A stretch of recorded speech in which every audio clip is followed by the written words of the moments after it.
Prachi TV पर serial देख रही होती है। तभी उसकी सास वहां आती है। अरे सीरियल में तो ऐसे मग्न है जैसे आज रात का खाना पड़ोसी आकर बनाएंगे। मुझे पता ही नहीं था आपने अपने बेटे की शादी पड़ोस में भी की हुई है। हैं? मतलब? मतलब इस घर में सारा काम बहू ही करती है, आप तो सिर्फ खर्राटे मारती हैं। अच्छा जी, फिलहाल तो तुम आराम फरमा रही हो, चलो जाओ, ये मेरे टीवी देखने का समय है। आहा, इसीलिए मुझे भगाया जा रहा है। सॉरी, अब तो बिल्कुल नहीं जाऊंगी। प्राची की इस बात पर दोनों सास बहू के बीच टीवी रिमोट के पीछे बच्चों जैसे छीना झपटी शुरू हो जाती है, जिसके बीच श्लोक भी काम से घर वापस आ जाता है। आज मेरी चूहे बिल्ली की जोड़ी किस बात पर झगड़ रही है? अरे तेरे बीवी मुझे टीवी ही नहीं देखने दे रही। अरे तुम्हारी मम्मी मुझे खाना बनाने के लिए फोर्स कर रही है। अरे वाह, ऐसे बेतुके रीजन पर तो बच्चे भी झगड़ा नहीं करते। अरे मुझे कुछ मत बोल, सब इसने ही शुरू किया है। हाँ हाँ, जैसे आप तो बहुत दूध की धूली है ना। अरे बस, दोनों चुप। प्राची जाओ, खाने की तैयारी करो। और माँ तुम छोड़ो, तुम्हें क्या बोलूं, शांति से अपना सीरियल देखो, मुझे दोबारा लड़ने की आवाज सुनाई नहीं देनी चाहिए। ऐसा बोलकर श्लोक वहां से चला जाता है, जिसके पीछे पीछे प्राची भी कुछ न कुछ बड़बड़ाते हुए रसोई में चली जाती है।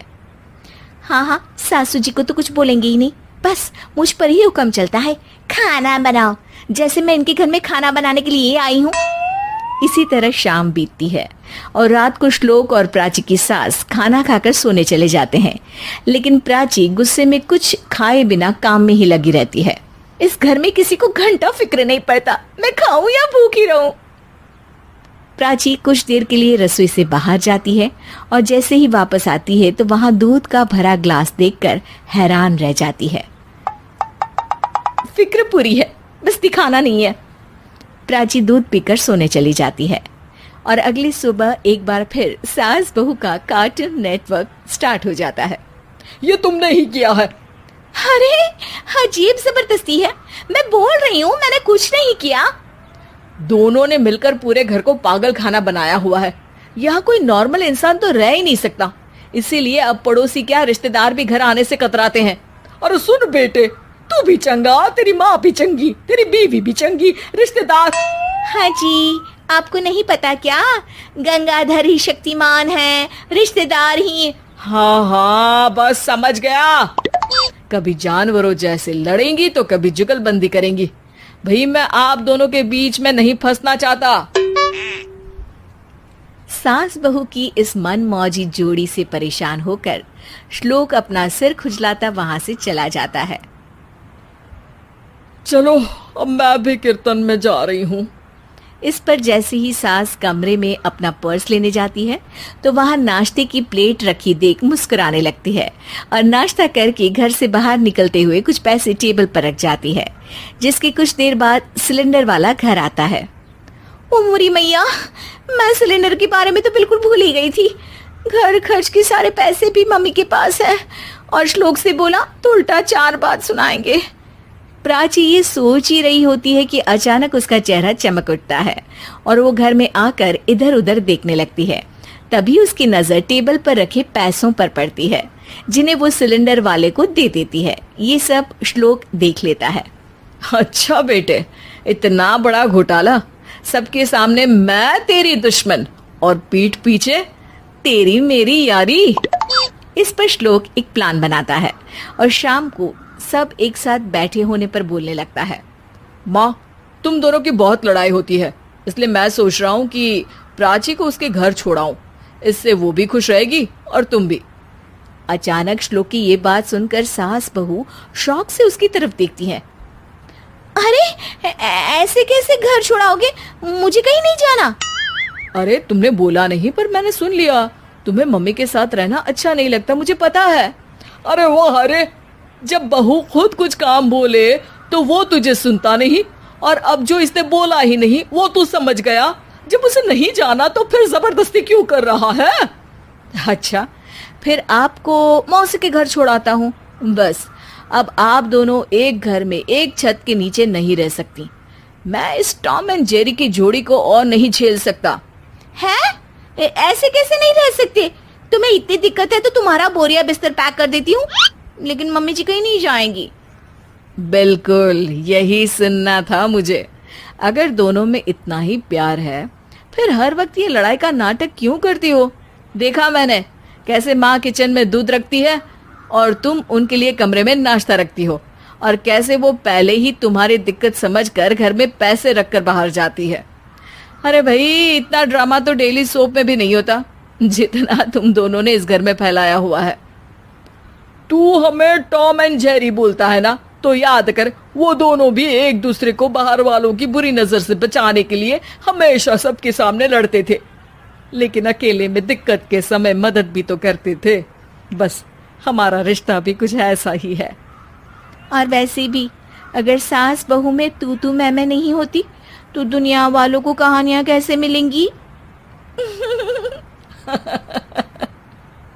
कानी बहू।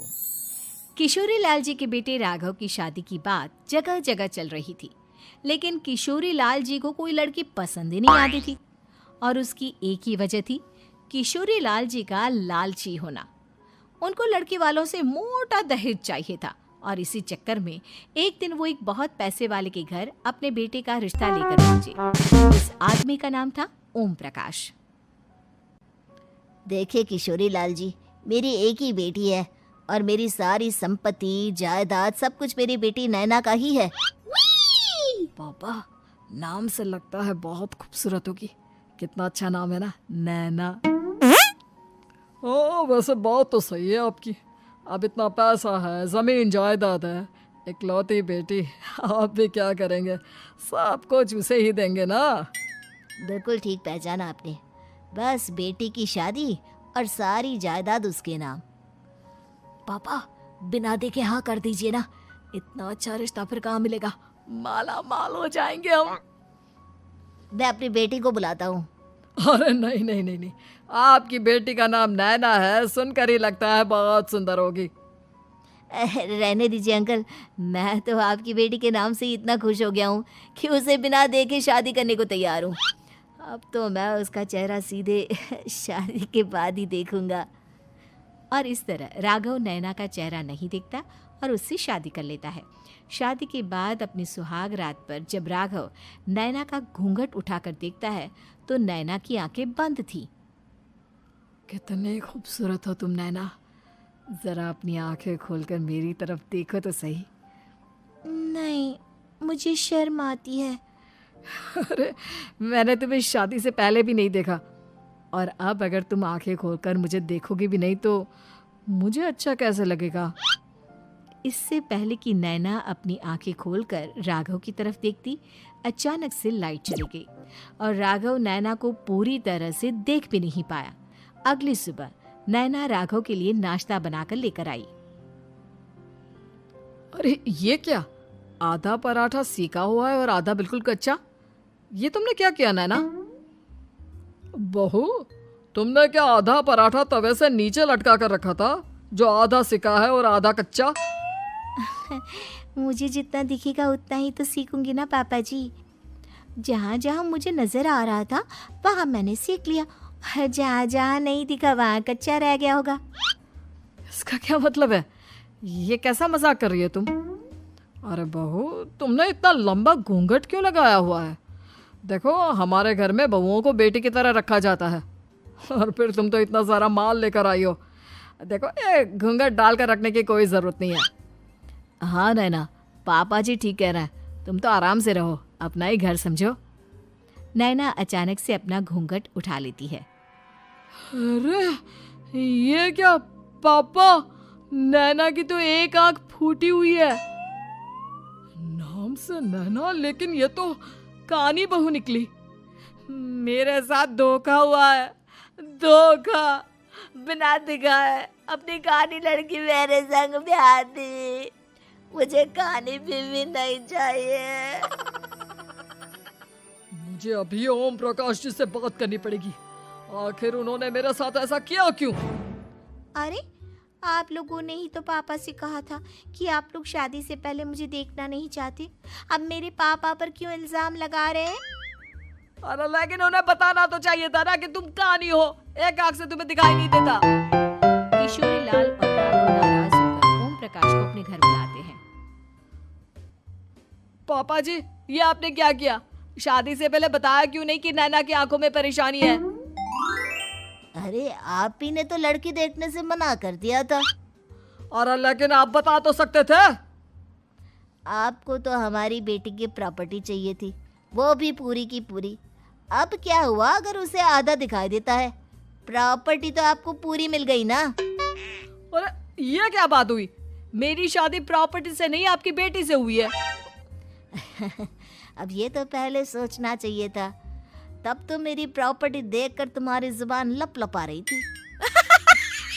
लेकिन मैं कानी लड़की को अपनी बीवी बनाकर नहीं रख सकता। पापा कुछ करिए ना आप। हाँ करता हूँ। देखिए ओम प्रकाश जी, आप हमारे साथ ऐसा नहीं कर सकते। और तुम देखो, अगर तुमने मेरी बेटी से शादी तोड़ी ना, तो जो भी प्रॉपर्टी मैंने तुम्हें दी है वो तो पूरी की पूरी वापस ले ही लूंगा, और आधी प्रॉपर्टी तुम्हारी भी लूंगा। अरे मेरी आधी प्रॉपर्टी भला क्यों लेंगे आप? इसलिए क्योंकि मेरी बेटी को आधा नजर आता है और उसकी नजर अभी तक तुम्हारी आधी जायदाद पर ही पड़ी है। अब तुम उसे घर से निकालोगे तो कुछ तो लेकर जाएगी ना। और अगर हम आपकी बेटी को अपने घर की बहू बनाकर रखे तो? तो तुम्हारी पूरी प्रॉपर्टी तुम्हारी ही रहेगी, और जो मैंने तुम्हें दिया है ना, उसमें से बस मैं आधा लेकर जाऊंगा। अरे लेकिन अब आप अपनी दी हुई प्रॉपर्टी में से आधी वापस क्यों लेकर जाएंगे? अगर मैं आपकी बेटी को अपनी पत्नी बनाकर रखने को तैयार हूं तो? इसलिए ताकि भविष्य में अगर तुम मेरी बेटी को धोखा दो तो उसके पास कुछ तो रहे जो पति का हो। वैसे मेरे पास तो बहुत कुछ है, लेकिन अपने पति की कोई निशानी तो उसके पास होनी चाहिए ना। अब अगर तुमने मेरी बेटी को कहानी कहा तो तुम्हें प्रॉपर्टी भी कहानी ही मिलेगी, पूरी नहीं। जमाए राजा। किशोरीलाल और राघव समझ चुके थे कि वो बुरी तरह फंस चुके हैं और अब उनके पास वहां से निकलने का कोई चारा नहीं है। अब समझ में आया ना, लालच बुरी बला होती है। एक तो तुम्हें प्रॉपर्टी मिली, ऊपर से बीवी मिली, उसमें तुम्हें नखरे भी दिखाने हैं। आए बड़े, चुपचाप बैठो दोनों। कुछ दिनों के बाद नैना राघव की कार लेकर बाजार घूमने निकलती है और जब कार लेकर वापस आती है, ये क्या? एक तरफ से मेरी गाड़ी पूरी खराब हो चुकी है।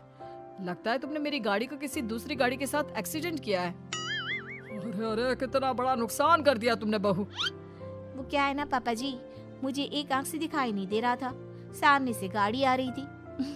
मुझे तो सिर्फ आधा ही दिखाई दिया और वो गाड़ी मेरी कार से रगड़ते हुए निकल गई। अब मैं क्या करूं बताओ? आप इसे ठीक कराने के पैसे कौन देगा? तुम्हारे पापा। तुमने मुझसे इस तरह से बात की? अभी रुको। नैना राघव की शिकायत ओम प्रकाश को कर देती है। देखो राघव, अब जो मेरी आधी प्रॉपर्टी तुम्हारे पास थी ना, उसमें से आधी और मैं लेकर जाऊंगा, क्योंकि तुमने मेरी बेटी को डांटा। अरे नहीं नहीं पापा जी, गलती हो गई, माफ कर दो। गलती की तो कोई गुंजाइश ही नहीं। अगली बार मेरी बेटी को डांटा तो बची हुई आधी में से आधी और ले जाऊंगा। लालच के चक्कर में हम दोनों ने बहुत बड़ी गलती कर दी बेटा। एक तो तुम्हें कानी बहू मिली और ऊपर से जो माल मिला वो भी काना। इस तरह राघव की हर एक गलती पर ओम प्रकाश उसकी प्रॉपर्टी का आधा आधा हिस्सा लेकर अपना सारा माल वापस ले गया और राघव को कानी बीवी से काम चलाना पड़ा। भाई लालच वाकई में बुरी बला है। कहानी है रामपुर गांव की, जहां के मर्द महिलाओं को हमेशा नीचा दिखाने की कोशिश में रहते। अरे अभी तक खाना नहीं आया क्या? मुझे एक और शादी करने की जरूरत है। नहीं जी नहीं, ऐसा मत करना, वरना मैं कहाँ जाऊंगी। खाना लेकर मैं अभी आई जी। गांव की पंचायत में भी फैसले हमेशा औरतों के खिलाफ ही रहते। मैं जो फैसला सुनाता हूँ वो भगवान की आज्ञा होती है। इस लड़के ने अपने मन से शादी करके अच्छा नहीं किया। लड़के को घर भेज दो और इसकी शादी इसकी जाति की किसी लड़के से करवा दो, लेकिन ये लड़की, इसे तो गांव के बाहर निकाल दो। नहीं नहीं जमींदार साहब, ये क्या बोल रहे हैं? ऐसा नहीं हो सकता। मेरी बेटी मासूम है, इसे अच्छे बुरे की समझ नहीं है। अरे कहाँ जाएगी ये बेचारी? कहाँ जाएगी? इतनी चिंता है तो पूरे परिवार का गांव निकाला कर देते हैं। बेचारे पूरे बसे बसाए परिवार को गांव छोड़ना पड़ता है। चाहे जो हो, अगर बेटियों को कंट्रोल नहीं कर सकते तो गांव में रहने का कोई मतलब नहीं है। यहाँ औरतों को दब कर रहना होगा। कोई भी अपने हिसाब से कुछ नहीं कर सकता, सब ईश्वर की मर्जी से ही होगा। तभी गांव का एक आदमी दौड़ा दौड़ा आता है। सरपंच साहब, जमींदार साहब, वो कालिया है ना, उसकी बेटी पढ़ने के लिए शहर जा रही है। अच्छा, ये कब हो गया? और कालिया की हिम्मत कैसे हो गई ऐसा करने की? लेकर आओ उसे और उसकी बेटी को। बस फिर क्या था, हाजिर हो जाते हैं कालिया और उसकी बेटी सरपंच के सामने। अरे कालिया, ये क्या सुनने में आ रहा है? बेटी को इंजीनियर बना रहा है तू? और ये बता, गांव में तो स्कूल नहीं है, फिर कहाँ से इतनी क्लास पास कर गई तेरी बेटी? राधा, जो कि कालिया की बेटी है, उसे लगता है कि सरपंच उसकी तारीफ कर रहे हैं। सरपंच जी, मैंने ऑनलाइन पढ़ाई की है, डिस्टेंस लर्निंग से। सभी में मैंने अच्छे नंबर पाए हैं, जिसे देखते हुए शहर की इंजीनियरिंग कॉलेज में मुझे स्कॉलरशिप मिली है। वाह जी वाह, क्या होती है ये? पहले तो ये बताओ, फिर आगे की बात करते हैं। पूरा गांव राधा की बात सुन रहा था और राधा बोलती जा रही थी। तो ऐसे मैं फ्री में एक अच्छी शिक्षा लेकर गांव में जो कुछ परेशानियां हैं, जैसे बिजली, पानी और इंटरनेट जैसी समस्याओं के लिए काम करूंगी। मैं गांव को शहर से जोड़ने के लिए पुल का निर्माण करवाने का प्रस्ताव रखूंगी। मुझे पूरी उम्मीद है कि जल्द ही हमारा गांव भी तरक्की की राह पर चल पड़ेगा। राधा की बात सुनकर सारे गांव वाले ताली बजाने लगते हैं। सरपंच को समझ नहीं आता कि वो क्या करे। चुप रह नादान लड़की, गांव के खिलाफ जाने के लिए तुझे गांव से बेदखल कर दिया जाएगा, वो भी पूरे परिवार के साथ। और हाँ, अगर ठीक से गांव में रहना चाहती है तो ये पढ़ाई लिखाई छोड़ दे। हम तेरे लिए गांव का कोई होनहार लड़का देखेंगे। तभी गांव का एक आदमी बोल पड़ता है।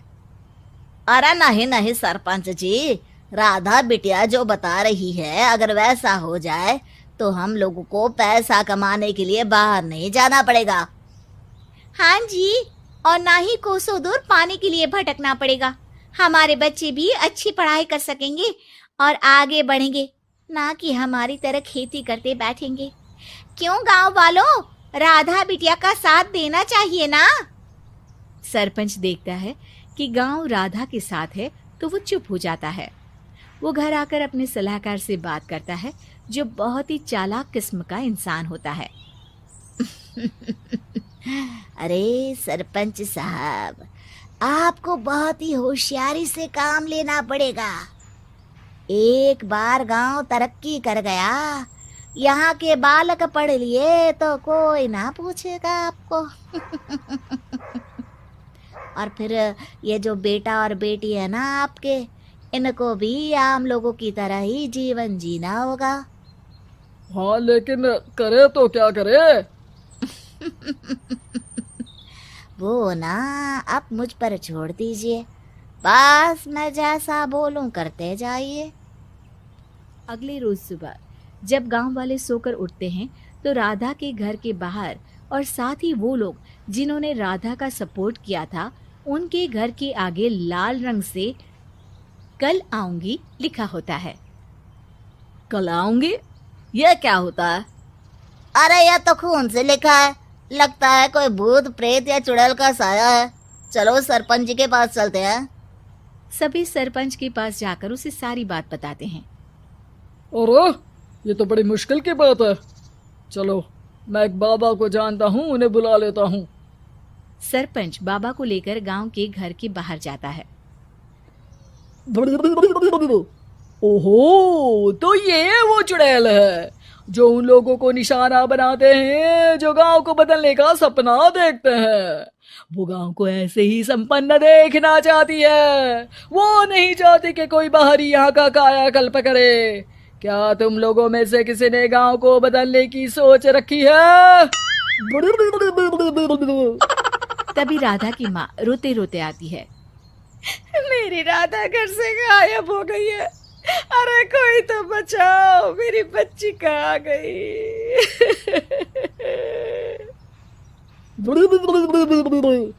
ले गई वो चुड़ैल, तेरी बच्ची को ले गई। अब वो उसे श्रापित करके छोड़ेगी, उस पर चुड़ैल का साया हो जाएगा।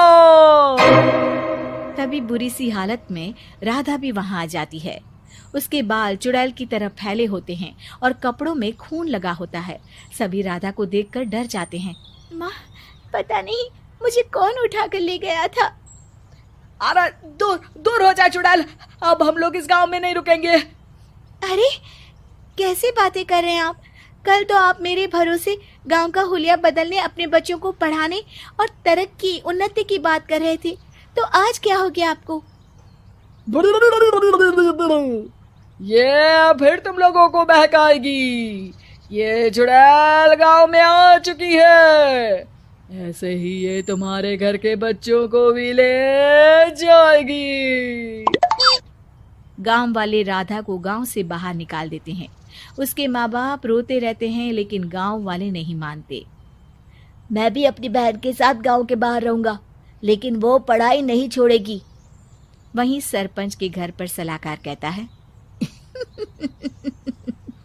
देखा, सांप भी मर गया और लाठी भी नहीं टूटी। लेकिन अगले ही दिन सरपंच के घर के बाहर भी वही शब्द लिखे होते हैं। और फिर सरपंच की बीवी कहती है, हमारी बेटी को किसी ने अगवा कर लिया है। तभी राधा का भाई वहां आ जाता है। अरे गांव वालों, मैंने सरपंच जी की बेटी को देखा था। वो चुड़ैल उसे उठाकर ले जा रही थी। अरे क्या मजाक कर रहे हो? नहीं नहीं सरपंच जी, आप नहीं जानते। वो चुड़ैल अब आपकी बेटी में आ जाएगी, जैसे राधा के अंदर आ गई थी। तभी सरपंच की बेटी वैसी ही हालत में वहां आती है जैसे राधा आई थी। पापा, पता नहीं कैसे मैं गायब हो गई थी। चुड़ैल, इसके अंदर भी चुड़ैल का साया है, मारो इसे। अरे नहीं नहीं, इसे भी राधा के पास गांव के बाहर ही भेज दो। अरे चुप रहो, मेरी बेटी कहीं नहीं जाएगी और चुड़ैल वुड़ैल कुछ नहीं होता है। अरे कैसे बात कर रहे हो सरपंच जी? आप तो बोल रहे थे कि आपका फैसला भगवान का ज्ञान होता है, तो अपने पर बात आई तो अब आप ऐसे बोल रहे हैं। अरे ना ना ना, आपको अपनी बेटी को त्यागना ही होगा। अरे बुलाओ बाबा को। राधा का भाई बाबा को ले आता है, जिसे अब गांव वालों के डर के कारण सच बोलना पड़ता है। मैं कोई बाबा नहीं हूँ, मैं तो मोची था। ये सलाहकार महोदय ने मुझे कहा था एक्टिंग करने को। अब वो मुझे पैसे देने वाले हैं। अब मुझे माफ कर दो। गलती हो गई, मुझे माफ कर दो। तभी वहां राधा आ जाती है। देखा सरपंच जी, जब गांव के बच्चे साक्षर होंगे तो आप जैसे लोगों की चालाकी नहीं चलेगी। मीरपुर नाम के शहर में तेजस अपनी पत्नी नीरू के साथ रहता था। पति पत्नी दोनों ही नौकरी करते थे। एक दिन तेजस गांव अपनी माँ के पास फोन करता है। हेलो, प्रणाम माँ। जीते रहो। माँ, तुम दादी बनने वाली हो? अरे वाह, ठीक है बेटा, मैं कल ही आती हूँ। जब माँ जी शहर पहुंची तो बेटी बहू ने बहुत अच्छे से स्वागत किया। लीजिए माँ जी, चाय। अरे गर्मा गर्म पकोड़े ले आओ माँ के लिए। नीरू रसोई में गई और 2 मिनट में ही पकोड़े ले आई। जी ये लीजिए। बहू जादू से बनाए हैं क्या? अभी तो रसोई में गई थी। Yummy! माँ जी, शीला रसोई में पकोड़े तल रही है, मैं बस लेकर आई। हे भगवान, मेरा धर्म भ्रष्ट कर दिया तूने। अब तो गंगा जल से शुद्धिकरण करना होगा। दूसरे दिन, माँ जी मैंने नाश्ता बना दिया है, ऑफिस जा रही हूँ। पर अभी तो घर का सारा काम पड़ा है। शीला आती ही होगी, झाड़ू पोछा बर्तन कपड़े वो सब कर लेगी। हमारे जमाने में घर का सारा काम हम ही करते थे। जी माँ जी, आप बहुत होशियार हैं, मैं घर ऑफिस दोनों नहीं संभाल पाती। तो जरूरत क्या है घर से बाहर जाकर चाकरी करने की?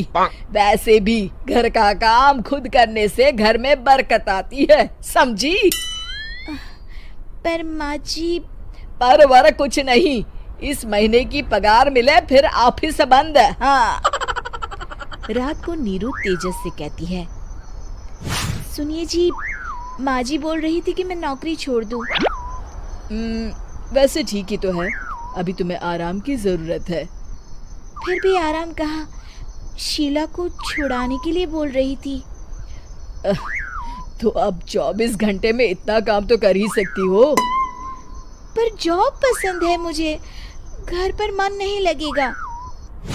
अगले दिन जब दोनों ऑफिस के लिए निकल रहे थे, मेरी तो कोई कीमत ही नहीं है इस घर में।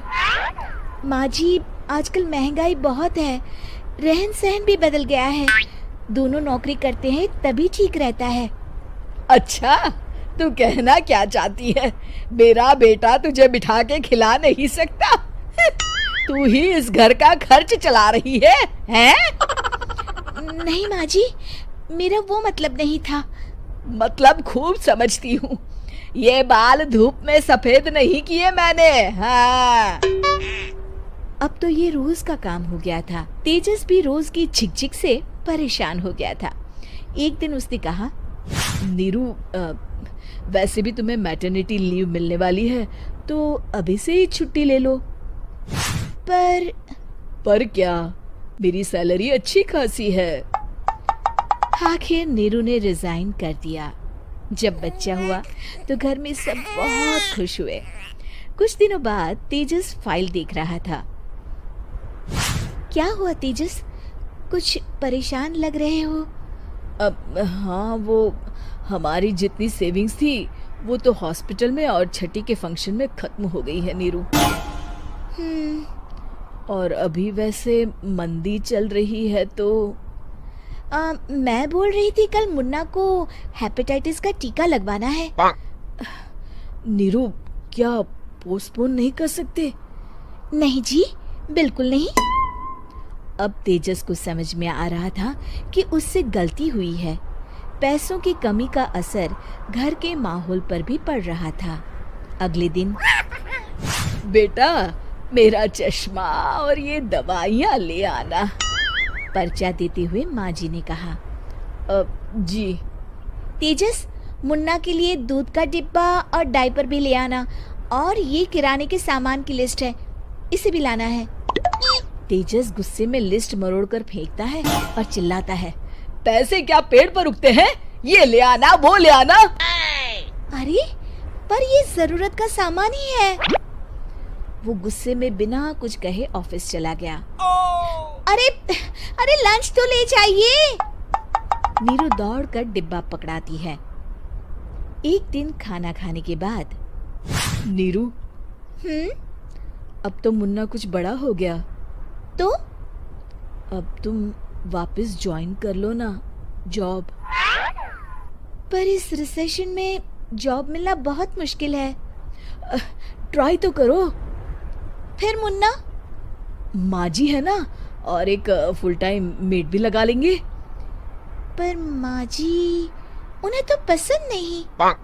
तभी माँ जी वहाँ आ जाती है और प्यार से नीरू के सर पर हाथ फेरते हुए बोलती है, अब मेरी समझ में आ गया बहू, पहले के और अब के समय में अंतर है। तुम काम शुरू करो, मुन्ना की जिम्मेदारी मेरी।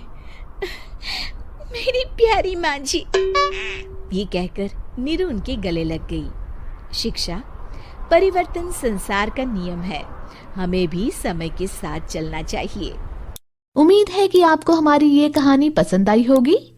कृपया हमारे चैनल को सब्सक्राइब करें और सभी अपडेट्स के लिए बेल आइकन जरूर क्लिक करें। और हाँ, वीडियो लाइक और शेयर करना मत भूलिएगा। Bye bye. रजनी को बचपन से ही पेंटिंग का बहुत शौक था। वो हमेशा से ही पेंटर बनना चाहती थी, पर उसके माँ और पिताजी ने उसको कभी भी इस चीज के लिए सपोर्ट नहीं किया और उसकी शादी नीरव से हो गई। नीरव रजनी को बहुत प्यार करता था, पर रजनी हमेशा चुपचाप ही रहती। वो इस शादी से खुश नहीं थी। वो ये शादी नहीं करना चाहती थी। उसे तो हमेशा से पेंटर जो बनना था। अपने इस सपने को वो नहीं पूरा कर पाई, इसलिए वो हमेशा उदास रहती थी। रजनी, बहुत ही बढ़िया फिल्म लगी है, कल देखने चले? नहीं जी, कल मुझे बहुत काम है, मैं नहीं जा पाऊंगी। अच्छा तो कोई बात नहीं, संडे को चलते हैं। देखिए, मुझे फिल्म देखना पसंद नहीं है। आपको जाना है तो चले जाइए। नीरव को मना करके रजनी वहां से चली जाती है और अपने बैग को खोलकर उसमें बंद पड़े ब्रश और कलर्स को देखकर रोने लगती है। रजनी, चलो ना कहीं बाहर खाने चलते हैं, कुछ तुम्हारी पसंद का। जी, मुझे नहीं जाना, मेरी तबीयत ठीक नहीं है। रजनी वहां से चली जाती है। नीरव को समझ नहीं आता कि रजनी उससे इतना दूर क्यों रहती है। वो जब भी उसके साथ वक्त बिताना चाहता है, रजनी कोई ना कोई बहाना बना देती है। एक दिन घर पर कोई नहीं था। रजनी घर का सारा काम जल्दी से खत्म कर लेती है। घर पर अकेले होने के कारण वो सोचती है कि वो आज पेंटिंग करेगी। वो अपने कमरे में जाकर पेंट ब्रशेस और कलर्स निकालकर जैसे ही कलर मिक्स कर रही होती है कि दरवाजे पर बेल बज जाती है। अब कौन आ गया इस वक्त? इतनी मुश्किल से तो मुझे पेंट करने का मौका मिला है। रजनी दरवाजा खोलती है तो उसकी सास अपनी सहेलियों के साथ खड़ी होती है और सब घर के अंदर आ जाते हैं। अरे बहू, सबको शरबत बनाकर पिला दे, बाहर तो बड़ी गर्मी है। उफ। जी। रजनी पेंट ना कर पाने से उदास हो जाती है। उसे गुस्सा भी आ रहा होता है कि उसने इस शादी के लिए हाँ क्यों कह दी। वो रसोई में जा रही होती है कि उसकी सास उसे रोकती है। बहू, सबके खाने का भी इंतजाम कर लेना, आज का लंच तो ये सब यहीं करेगी। हाँ। रजनी बिना कुछ कहे रसोई में चली जाती है। सबके लिए खाना बनाती है। सब खाना खाते हैं और रजनी घड़ी देखती है कि ये सब कब जाएंगे ताकि वो अपनी पेंटिंग कर सके। जब शाम होती है तब सब चले जाते हैं अपने घर। अरे बहू, सब तेरे खाने की तो बहुत तारीफ कर रहे थे, सबको बहुत अच्छा लगा खाना। आपको मुझे सुबह बताना चाहिए था ना कि आपकी सहेलियां आ रही हैं। पता भी है कितना वक्त लगा सारा खाना बनाने में। अरे बहू, तू ऐसे कैसे बात कर रही है मुझसे? तो और कैसे बात करूं? मैं इस घर की कोई नौकरानी नहीं हूं कि इतना काम करूंगी। रजनी अपने कमरे में जाकर दरवाजा बंद कर लेती है। शाम को जब नीरव आता है तो उसकी माँ उसे पूरी घटना के बारे में बताती है। क्या रजनी ने आपसे इस तरह बात की माँ? हाँ, और पता नहीं उसे क्या हो गया है, शाम से बाहर भी नहीं आई है। मैंने तो कई बार आवाज दी, खाना भी नहीं खाया उसने। तू ही बात करके देख ले बेटा। नीरव अपने कमरे का दरवाजा खटखटाता है। रजनी, दरवाजा खोलो, मैं हूं। रजनी दरवाजा खोलती है और फिर वापस जाकर अपने बिस्तर पर लेट जाती है। रजनी, माँ से बात करने का ये क्या तरीका है? मैंने कोई गलत बात नहीं की है। अरे तुम क्यों ऐसे बर्ताव कर रही हो सबके साथ? क्या तुम इस शादी से खुश नहीं हो? रजनी कुछ नहीं बोलती। अरे बताओ मुझे रजनी, क्या ये शादी तुम्हारी मर्जी के खिलाफ हुई है? हाँ, मैं ये शादी कभी नहीं करना चाहती थी। तुमसे क्या, मैं किसी से भी शादी नहीं करना चाहती थी। रजनी रोने लगती है। चुप हो जाओ रजनी, बताओ मुझे, तुम क्यों नहीं करना चाहती थी शादी? रजनी बेड के नीचे से अपने पेंटिंग्स, कलर्स, ब्रश, पेपर्स निकालती है। इतने में उसकी सास भी कमरे में आ जाती है। ये देख रहे हो, ये थे मेरे सपने। बनना चाहती थी, पर माँ पापा ने कभी सपोर्ट नहीं किया और मेरी शादी करवा दी। मेरे सारे सपने टूट गए। हर वक्त बस गुस्सा आता रहता है मुझे। मैं जानती हूँ कि आप लोगों की इसमें कोई गलती नहीं है, पर मैं क्या करूँ, मुझे समझ में नहीं आता।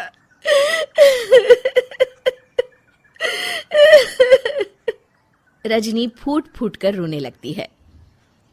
मुझे माफ कर दीजिए, आप दोनों के साथ मैं बहुत बुरा बर्ताव कर रही हूँ। अरे रजनी बेटा, चुप हो जाओ तुम।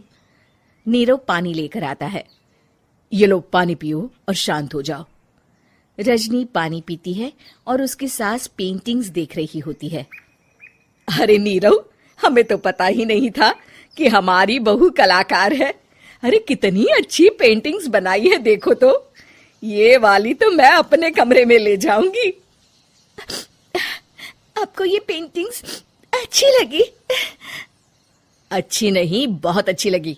और तुमने हमें बताया क्यों नहीं? तुम जब चाहे पेंटिंग कर सकती हो रजनी। हम तुम्हारे सपनों को पूरा करने में तुम्हारा पूरा साथ देंगे। हाँ बेटा, हम कला की कद्र करते हैं। हम कलाकार तो नहीं, पर मुझे गर्व है कि मेरी बहू एक कलाकार है।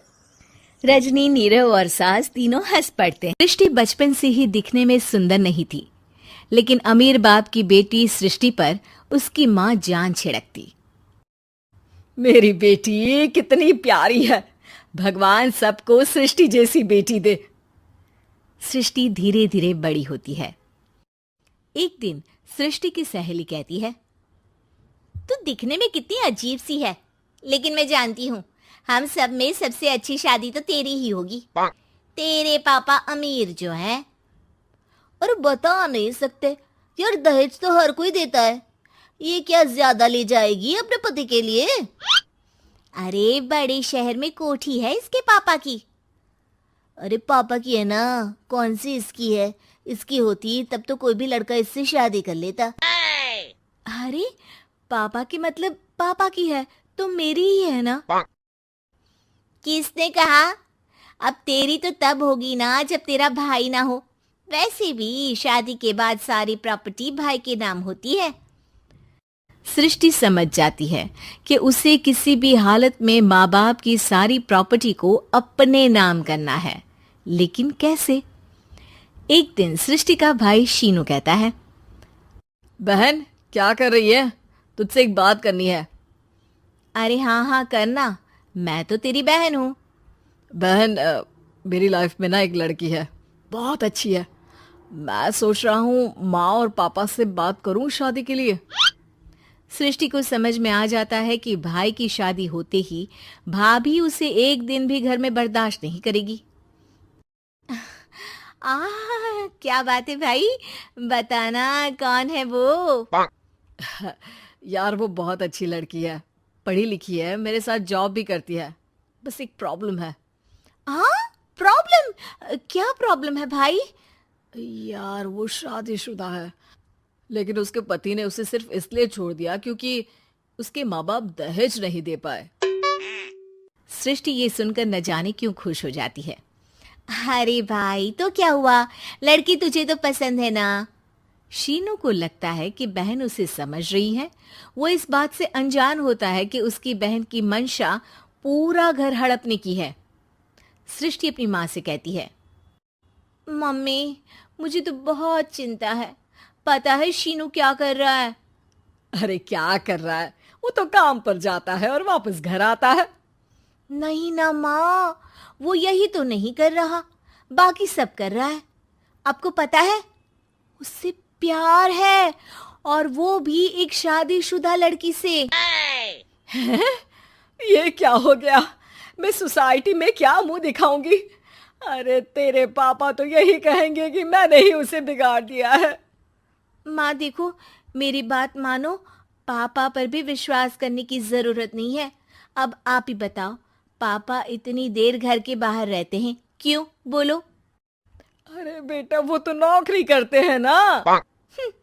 तू बहुत भोली है माँ। पापा का ऑफिस तो 7 बजे खत्म हो जाता है, लेकिन देखो कितनी देर से आते हैं। अरे नहीं नहीं बेटा, ऐसी कोई बात नहीं है। सृष्टि माँ को एक औरत से बात करते पिता की फोटो दिखाती है। देखो माँ, कैसे हैं पापा। मैं ना कहती थी कि पापा सही नहीं है। मैं तेरे पापा से बात करूंगी, दे फोटो मुझे। ओ माँ, वो तो डिलीट हो गई। लेकिन चल, तूने तो देख लिया ना। पापा से बाद में बात कर लेना। और हाँ, मेरा नाम बिल्कुल मत लेना। हाँ माँ।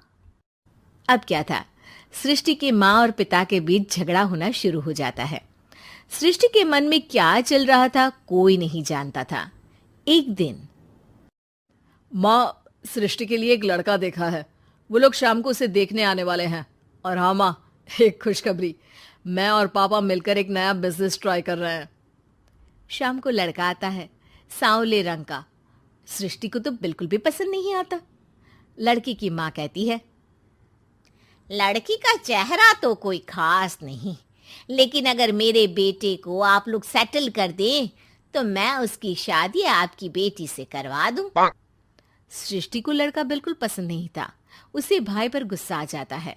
लड़के वालों के जाने के बाद कहती है, माँ देखा, शीनू मेरे लिए कैसा लड़का लेकर आया। न दिखाने लायक न सुनने लायक, सेटल भी नहीं, वो भी हम करे। अरे माँ, मैं जानती हूँ ये मेरी शादी किसी भी घर में क्यों करवाना चाहता है। अरे कैसी बात कर रही है बहन, तूने तो देखा ना, लड़के को मैंने ही मना कर दिया तुझसे शादी के लिए। जिसने लड़का बताया था उसने उसकी बहुत तारीफ की थी। बात आई गई हो जाती है, लेकिन सृष्टि का मन शांत नहीं होता। क्या करूँ, कुछ समझ में नहीं आ रहा। मेरी शादी हो गई तो ये लोग पूरी प्रॉपर्टी शीनू के नाम कर देंगे। मेरे हाथ तो कुछ लगेगा ही नहीं। तभी सृष्टि को आइडिया आता है। वो किसी वकील को फोन करती है। जी देखिए, अगर आपके मम्मी पापा का तलाक हो जाता है तो आपके पिता की आधी प्रॉपर्टी आपकी माँ के नाम हो जाएगी, फिर उसे वो किसी को भी दे सकती है। सृष्टि अब माँ को बेटे के खिलाफ भरती है। माँ, शीनू पर नजर रखा करो। वो जिस लड़की के प्यार में है ना, वो शादीशुदा है। यहाँ आएगी, सारा पैसा, रुपया, जमीन, जायदाद सब हड़प लेगी। पापा का भी हाल तुमसे छुपा नहीं है। ऐसा ना हो कि मैं और आप एक दिन सड़क पर भीख मांगे। हे भगवान, मैं तो जीते जी मर जाऊंगी अगर ऐसा हो गया तो। ऐसा हो गया नहीं माँ, ऐसा ही होगा। अभी समय है, आगे का सोच लो। मैं तो कहती हूँ पापा से आधी प्रॉपर्टी लेकर अलग हो जाओ। पापा की आधी प्रॉपर्टी भी हम लोगों को अगर मिल जाती है ना, तो अगले 7 जन्म सफल समझो। बेचारी माँ बेटी के कहने पर पति से तलाक लेकर अलग हो जाती है। सृष्टि अब पैसों से गाड़ी और अपने दूसरे महंगे शौक पूरे करने लगी। उसके दोस्त भी उसके पैसे इस्तेमाल करते। सृष्टि, कल तुम कहाँ थी? मैं सारा दिन घर पर अकेली थी। तो मैं क्या करूं? मैंने ठेका तो नहीं लिया है ना तुम्हें संभालने का। माँ को सृष्टि से ये उम्मीद नहीं थी। वो बैठकर रोने लगती है। वहीं उसका पति यानी कि सृष्टि के पिता आ जाते हैं। मैं जानता था कि तुम्हारा यही हाल होगा, तो आपने मुझे रोका क्यों नहीं? मैं रोकता तो तुम रुकती क्या? सृष्टि के कहने पर तुमने मुझ पर अपने बेटे पर शक किया, लेकिन तुम ये भूल गई कि कैसे हम दोनों ने मिलकर जीवन में इतना सब खड़ा किया। माँ पति के गले लग जाती है। मुझे माफ कर दीजिए, मैंने आपकी कमाई का एक बड़ा हिस्सा गवा दिया। कोई बात नहीं, तुम साथ हो तो मैं ऐसी 7 प्रॉपर्टी खड़ी कर दूंगा। तभी वहां सृष्टि आ जाती है रोते हुए। माँ, मयंक ने मुझे छोड़ दिया। वो बोल रहा था जब तक मेरे पास पैसे थे तब तक ही वो मेरे साथ था। पापा, माँ, मुझे माफ कर दीजिए।